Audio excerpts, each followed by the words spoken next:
பரிதாரத்தை பூசிக்கொள்ள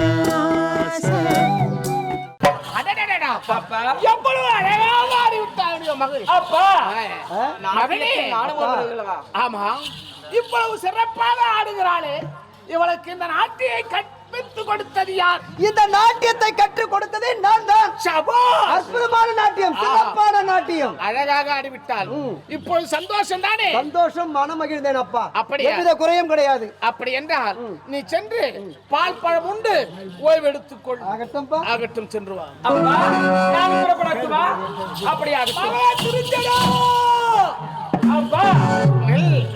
என்னை போக விட்டு அழைத்ததற்கு காரணம் என்ன?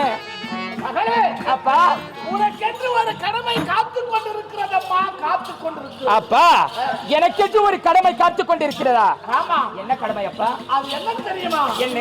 அசோகவனத்தில் இருக்கக்கூடிய சீதைக்கு 1000 அரக்கம் பெண்களை எல்லாம் காவல் வைத்திருக்கிறது. ஆமா, அவர்கள் எல்லாம் இருந்த போதிலும் நீதான் அவளுக்கு உத்ததொரு தோழியாக இருந்து எந்தெந்த நேரத்தில் என்னென்ன தேவைப்படுகிறது என்று அவள் நோக்கம் அறிந்து அவளுக்கு உபச்சாரணை செய்ய வேண்டும். அப்பா, சீதைக்கு நான் உபசரிக்க வேண்டும். அவ்வளவுதானே.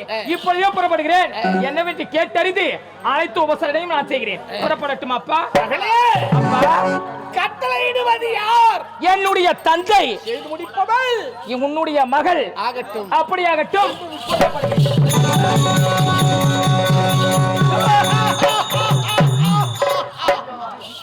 சீதா,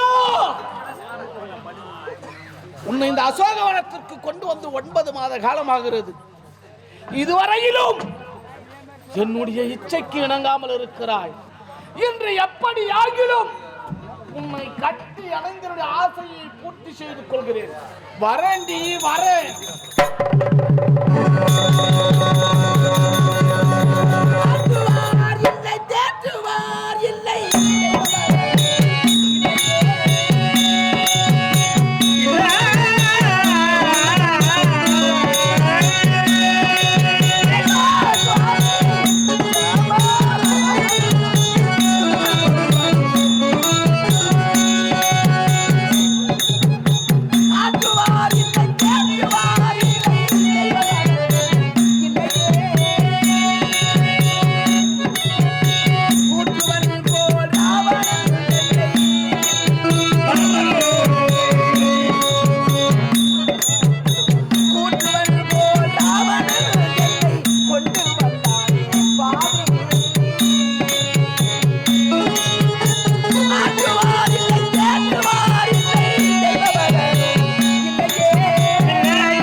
எதற்காக ஒரு பெண்ணாக பிறக்க வைத்தார்? பெண்ணாக பிறந்து நான் என்ன சுகத்தை கண்டேன்? நான் என்ன சுகத்தை கண்டேன்? நான் யாருக்கு பிறந்தேன்? எப்படி பிறந்தேன்? என் தந்தையான ஜனகமன்னரானவர் ஒரு நேரத்தில் பொன்னேர் கட்டி பூமியை விடும் சமயத்தில் பூமியில் ஏர்முனையில் அழகான தங்கப்பெட்டி ஒன்று கிடைத்தது. தங்கப்பெட்டியை திறந்து பார்த்ததும் அதில் சின்னம் சிறு குழந்தையாக நான் தவழ்ந்து கொண்டிருந்தேன். என்னுடன் கூடவே சிவதனமும் ஒன்று இருந்தது. சீதனம் பொருந்தி இந்த பூமியில் கிடைத்ததால் சீதை எனவும், ஜனகனுக்கு மகளாக கிடைத்ததால் ஜானகி எனவும் பெயரிட்டு சீரும் சிறப்போடு வளர்த்து வந்தார் என்னுடைய தந்தையானவர். என்னுடைய விளையாட்டு பருவத்தில் என் தோழிகளோடு நான் பூப்பந்து விளையாடிக் கொண்டிருக்கும் சமயத்தில் நாங்கள் விளையாடிக் கொண்டிருந்த பூப்பந்தானது என்னுடன் கிடைத்த சிவதனுவின் அடியில் மாட்டிக்கொண்டது. எத்தனையோ வீரர்கள் முயற்சி செய்தும் வில்லை அகற்றிவிட்டு பூப்பந்தை எடுக்க முடியவில்லை. அச்சமயத்தில் நான் என்ன செய்தேன்? என் இடதுகரத்தால் வெள்ளை அகற்றிவிட்டு வலதுகரத்தால் பூப்பந்தை எடுத்தேன். இதை எங்கிருந்தோ பார்த்து கொண்டிருந்த என்னுடைய தந்தையானவர், ஆஹா, நம்முடைய மகள் இவ்வளவு பலம் பொருந்தியவளா? அப்படி என்றால் யார் ஒருவர் இந்த சிவதனவை வளைக்கிறார்களோ அவருக்குத்தான் என் மகள் ஜானகியை திருமணம் செய்து வைப்பேன் என்று சுயவரத்திற்கு ஏற்பாடு செய்தார். அச்சமயத்தில் விஸ்வாமித்திரன் வேள்வியை காப்பதற்காக கானகம் சென்று தாடகை சம்மாரம் முடித்து கல்லாக இருந்த அகலிகைக்கு பெண்ணாக சாப விமோச்சனம் அளித்து அவர்களுடைய நாடான அயோத்தி திரும்பும் சமயத்தில் எங்கள் மிதிலை மாநகரத்திலே சுயவரத்தை கேள்விப்பட்டு சுயவரத்திலே கலந்து கொண்டார் என் சுவாமி ரகுநாதர். 1000 மன்னர்களால் வளைக்க முடியாத சிவதனவை வளைப்பதற்கு பதிலாக 2 உடைத்தே விட்டார் என் ரகுநாதர். உடனே நான் என்ன செய்தேன்? இவர்தான் நம்முடைய கருத்துக்கேற்ற கணவர், நம் மனதிற்கேற்ற மணாளன் இவர்தான் என்று அவருடைய கழுத்திலே மாலையை சூடி கணவராக ஏற்றுக்கொண்டேன். திருமணம் நடந்தது. அயோத்தி நாட்டிற்கு வந்தோம். அயோத்தி நாட்டிலே 12 ஆண்டு காலம் சந்தோஷமாக வாழ்ந்திருந்தோம். சந்தோஷமாக வாழ்ந்திருக்கும் தருணத்திலே அயோத்தி நாட்டை என்னுடைய சுவாமிக்கு மணிமுடி சூட்டி பட்டாபிஷேகம் செய்வதென்று பட்டாபிஷேகத்திற்கு நாள் குறித்தார்கள். அச்சமயத்தில் மந்தரையின் சூழ்ச்சியினால் மனம் மாறிய கைகை அம்மையார், ஆழி சூழ் உலகமெல்லாம்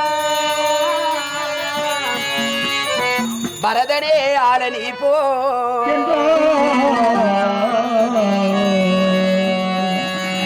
ஆழி சூழ் உலகமெல்லாம் பரதனே ஆளனி போய் தாழிரும் சடைகள் தாங்கி தாங்கெனும் தவமேற்கொண்டு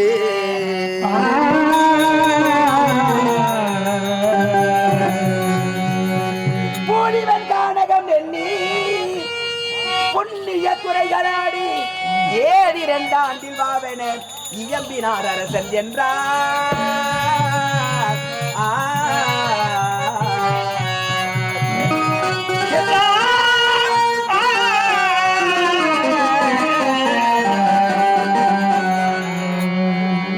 ஒரு சமயம் சம்பிராசுர யுத்த காலத்தின் பொழுது என் மாமியாகிய கைகை அம்மையார் என் மாமனாராகிய சக்கரவர்த்தியாருக்கு சமர் செய்வதிலே உதவி செய்தார். அவருடைய உயிரையே காப்பாற்றினார் என்ற காரணத்திற்காக, கண்ணே கைகை, உன்னால் அல்லவோ நான் சம்பிராசுரனை வெற்றி கண்டேன், எனக்கு பேருதவியாக இருந்தால் என் உயிரையும் காப்பாற்றினார். என் மனம் மகிழ்ந்தேன். உனக்கு 2 வரங்கள் தருகிறேன், பெற்றுக்கொள் என்று என் மாமனார் உரைக்க, சுவாமி எனக்கு வரங்கள் இப்பொழுது வேண்டாம், காலமும் நேரமும் கனிந்து வரட்டும், அப்பொழுது பெற்றுக் கொள்ளுகிறேன் என்று உரைத்த என் மாமியாகிய கைகை அம்மையார் பருவாவி மந்தரையினுடைய வார்த்தையை கேட்டு அந்த வரத்தை எப்படி பெற்றுக் கொண்டார்கள்? எப்படி?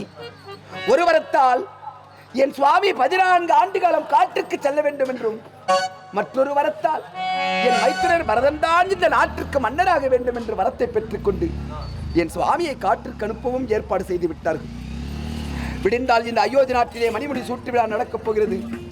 என் சுவாமியின் சிரசிலேயே மணிமுடி ஜொலிக்கப் போகிறது. மக்கள் அனைவரும் அதை ஆரவாரத்தோடு கண்டுகளிக்கப் போகிறார்கள். நாமும் அங்கே கண்டுகளிக்கலாம் என்று காத்திருந்த எனக்கு என் சுவாமி மரவரை தோரித்து மரவரை கோலத்தோடு வந்து நின்றார். அவரை பார்த்தது, சுவாமி இது என்ன அலங்கோலம், சுவாமி இது என்ன அலங்கோலம், விடிந்தால் இந்த அயோத்தி நாட்டிற்கே நீங்கள் மன்னராக போகிறீர்கள், மணிமணி சூட்டி மன்னராகும் காட்சியை மனம் குளிர பார்க்கலாம் என்று காத்திருந்தேனே, இப்படி மரபுரி தரித்து வந்து நிற்கிறீர்களே, நடந்தது என்னவென்று நான் கண்ணீர் விட்டு கதறி கேட்க, ஜானகி பட்டாபிஷேகம் நின்று விட்டது. நாளை முதல் என் நாட்டிற்கு மன்னர் என் தம்பி பரதன் தான். நான் 14 ஆண்டு காலம் காட்டிற்கு செல்ல வேண்டும் என்று என் தந்தையாரின் கட்டளை. ஆகையா எப்பொழுதே நான் காட்டிற்கு புறப்படுகிறேன். 14 ஆண்டு காலத்தை 14 நாழிகையாக கழித்து விட்டு வருகிறேன். நீ இல்லத்திலே உன் மாமிமார்களோடு சந்தோஷமாக இரு என்று சொல்ல, சுவாமி நீங்கள் சொல்லும் வார்த்தை எல்லாம் முறையான வார்த்தையா, தர்மத்திற்கு தகுந்த வார்த்தையா? திருமணம் நடந்த நாள் முதலாக ஒரு சடமும் தங்களை விட்டு நான் பிரிந்தறியேன்.